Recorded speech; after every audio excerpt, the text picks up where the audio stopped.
structure, there must be a legal office and there are lawyers there. Don't you agree that, yes, this is a real issue, and when we talk about government spending and county spending, this should be looked at as well? Kevin. Precisely, Fred, and thank you for this invitation. And the broader way of looking at this is what we call pending bills, because this is a pending bill. And to the extent that a service provider who is meant to provide legal services has actually gone to court, it means that we are regressing as a nation, particularly when you look at certain recommendations and prayers that have been made both at the courts, because this is not the only firm that has gone to court. We have service providers who've actually come together, put up a network, gone to court many years back. We also have institutions that have offered services to counties and even national government, ministries, departments, and agencies, and they have not been paid.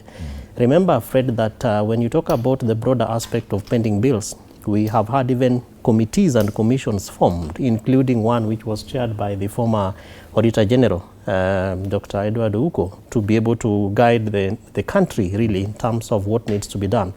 The Controller of Budget has made serious recommendations insofar as how counties are supposed to spend their monies, and especially when it comes to payment of pending bills. So this is a service provider who is getting frustrated, not to buttress and push it further, to also indicate that we have people who have been auctioned. We have families that have lost people just because they've either committed suicide or you know, they had these monies and nothing is showing up, and you end up your life. And then these are related to some of these cases. So this is a call, whether on page 1, I listened to you earlier on talking about whether it's worth being on page 1 or in page 12. But I think the biggest conversation is what are we doing with pending bills, and especially as we talk about budgets.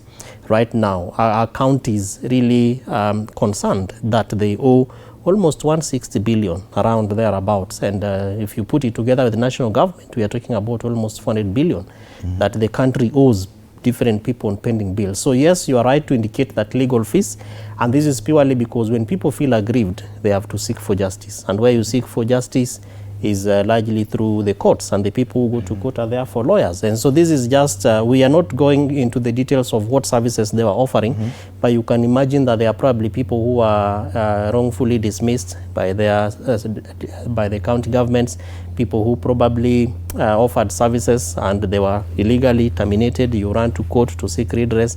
Many reasons. There are probably services that you offered and the county failed to pay you and paid someone else, you know, in the pretense that they've offered these services and placed your documents, because these are things that we see happening. And so you run to court.